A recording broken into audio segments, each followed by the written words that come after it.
got the horse right here, the name is Paul Revere, and here's the guy that says if the weather's clear, can do. Back to my channel on Vegas stories. Put these stories together based on my time here in Las Vegas. Long time, 46 years and counting.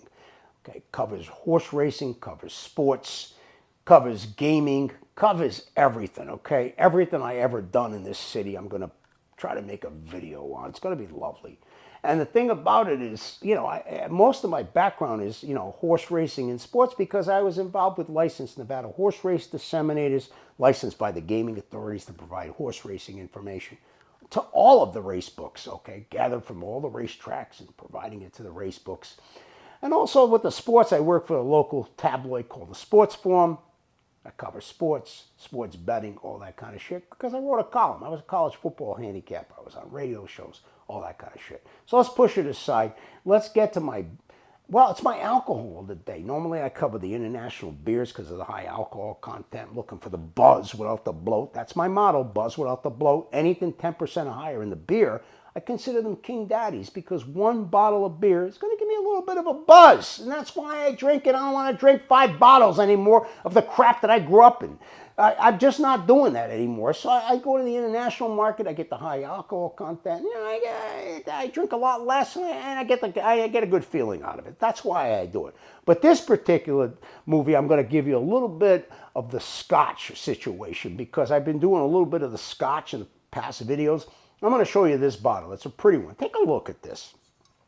This is a Glenlivet 14-year-old, single malt, obviously. Okay, great Scotch. Now, it's a cognac cask. So what they do is they take this Scotch, they ferment it in the cognac barrel, give it a little bit of the flavor.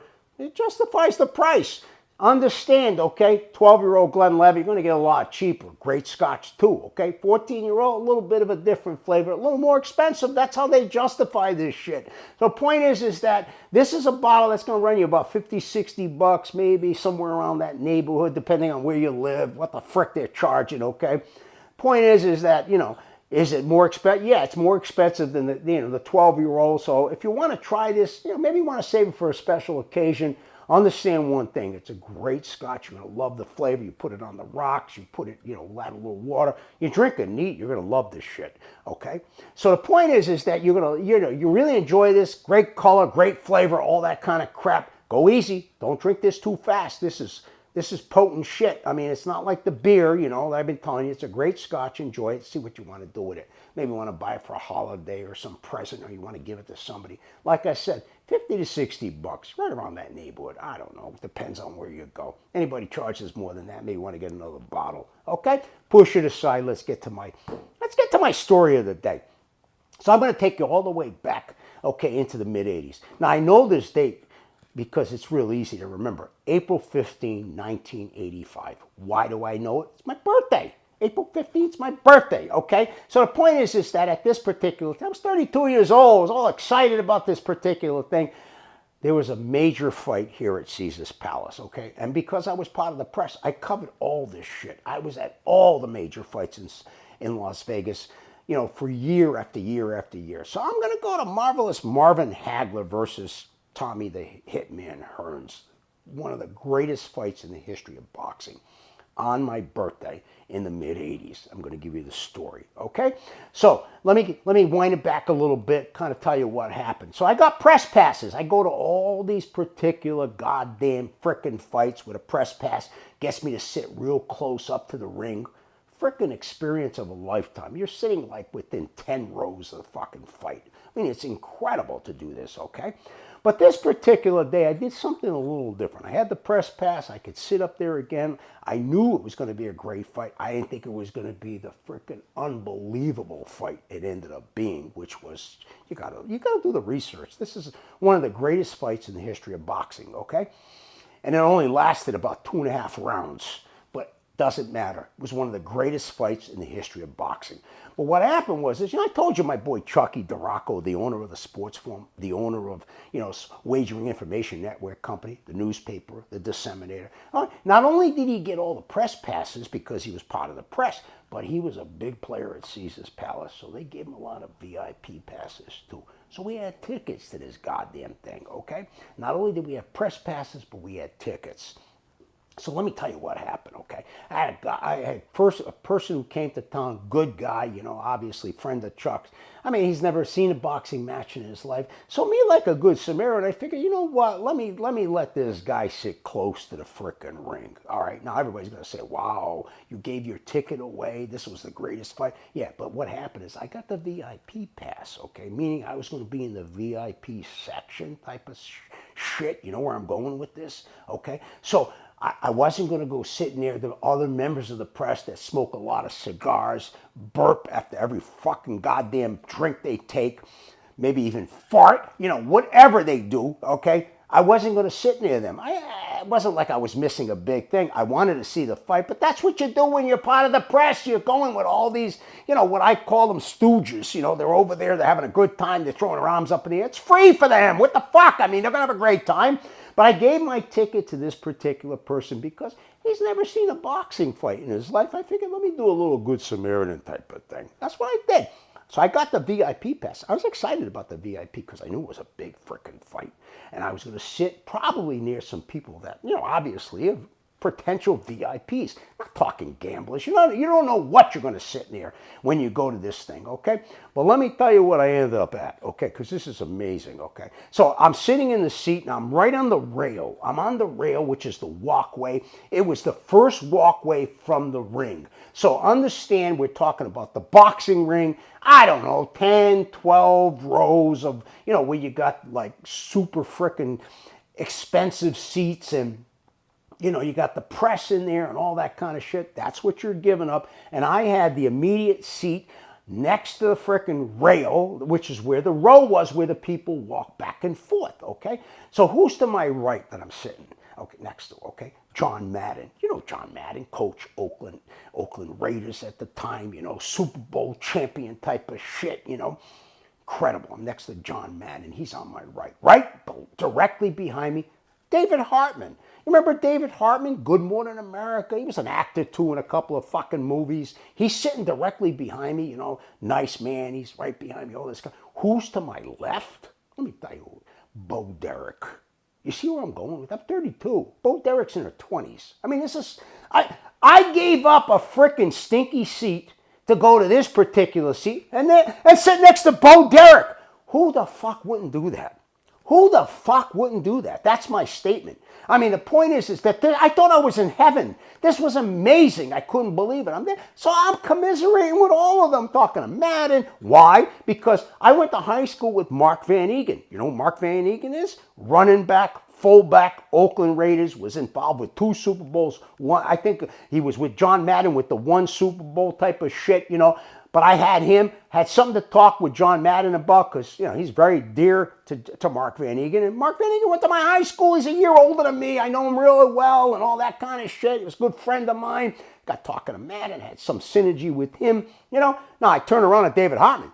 I got synergy with him. He's from frickin' Rhode Island. I'm a Rhode Islander. We got something, man. We're talking. We're having a good time. He's telling about his life. I'm telling about my fucking life. You want to know everything about it? Now, Bo Derek, I didn't know anything about. But you know what? She was gorgeous. I didn't need to talk to her. I just had to look at her. So I was all excited about that because I got to look at Bo Derek. I talked to her a little bit, but, it was like, kind of passing conversation. But the point is I had good conversation with Matt. I had good conversation, with David Hartman kind of shit. So we're all excited about this thing. But I got to go make a bet. This is my birthday. I'm gonna go make a bet, And who am I going to bet on?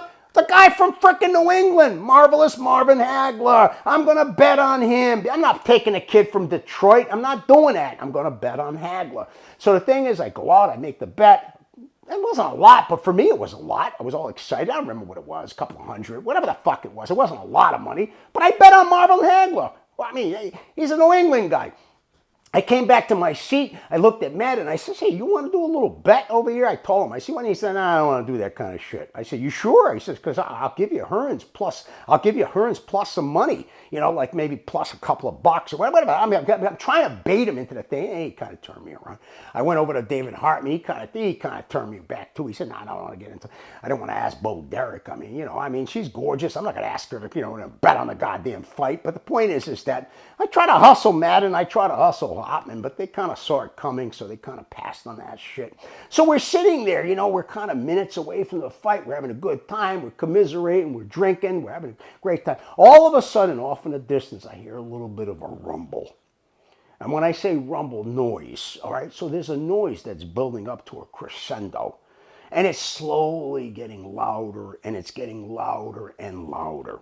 So all of a sudden, John Madden looked at me and goes, what the hell's going on? What's going on? I said, somebody very important is walking into the goddamn arena. We were outside, but it was the area where they were fighting. I said, somebody's walking in. They're cheering. All of a sudden, I start hearing the noise, okay?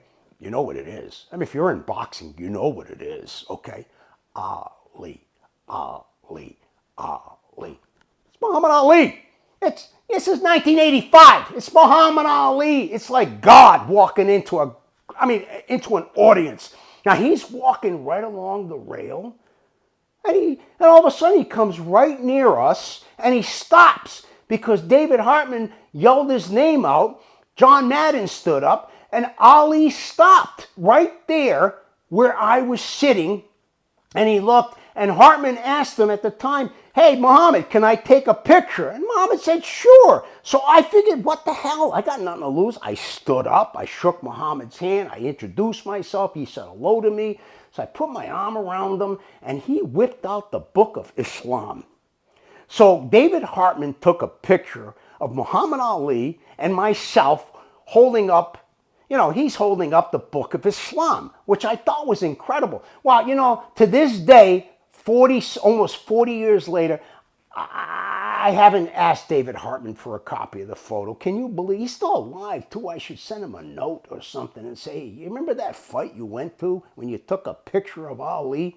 That other jabroni that was in it, that was me, okay? But I got to break the news. He's pretty old right now, so I may have to write it to like a relative that's a little younger, because I don't know what his condition is, and I hate to like frickin' break something to him and have him like freak out because he doesn't know what the hell this is. He probably think I'm a frickin' terrorist or something. But the point is that I thought I should call this guy and let him know what's going on. So the thing is, I got the bet in, I'm having fun with these guys. Ali walked by, he gets to his goddamn seat. And then obviously the fight goes on. Now let me tell you what happened during the fight. This was, first of all, it only lasted to the third round. It didn't even finish the third round. I think if you do a little bit of history on this, a little bit of research, maybe watch the fight on YouTube, you're going to be amazed. This is one of the greatest fights in the history of boxing. What these two guys did in 8 minutes, fighters don't do in 15. Rounds. These guys, all they did was punch each other in the face for 8 minutes until Hearns went down. This was like a war, and that's why they named it The War. This was an incredible fight. I had a great time. Put my arms around all these people. I had great type of conversations with Madden, great conversations with Hartman. Kind of said a few words to Bo Derek. I was a little intimidated by her. She was gorgeous. I didn't know what the fuck to say. I was like, shit, what did I have in my pocket? Not a lot of money. This girl was like breathing, breathing money around her. She had John Derek next to him, all that kind of shit. I'm just looking and having a good time. It was an incredible event. Had a great time with this thing. I won. Hagler won the fight. He knocked him out in the third round. I ended up winning the thing. It was great. It was a birthday celebration. They all gave me a birthday. In fact, we had a cocktail. They all wished me happy birthday. It's not every day you get a happy birthday from John Madden, David Hartman, and Bo Derek. It's not every day that they wish you a happy birthday. So this was really worth it. And my boy that I sent down into the goddamn press section, he had the time of his life, okay?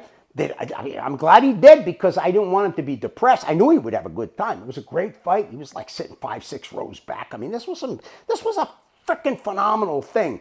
So I thought you would like this particular story because it's a little different, obviously, than some of the other stories I've been telling. But this is about celebrities, great boxing event, Caesar's Palace, mid-'80s, my birthday, which was exceptional for me, special event.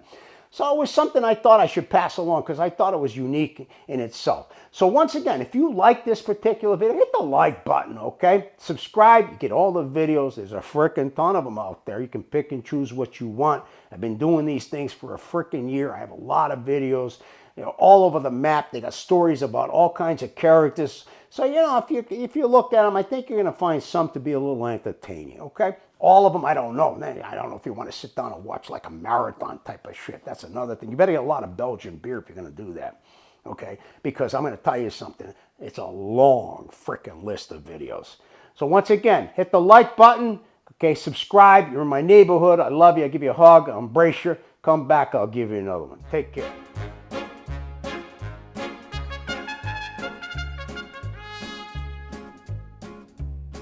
I got the horse right here, the name is Paul Revere, and here's the guy that says if the weather's clear, can do. This guy says the horse can do.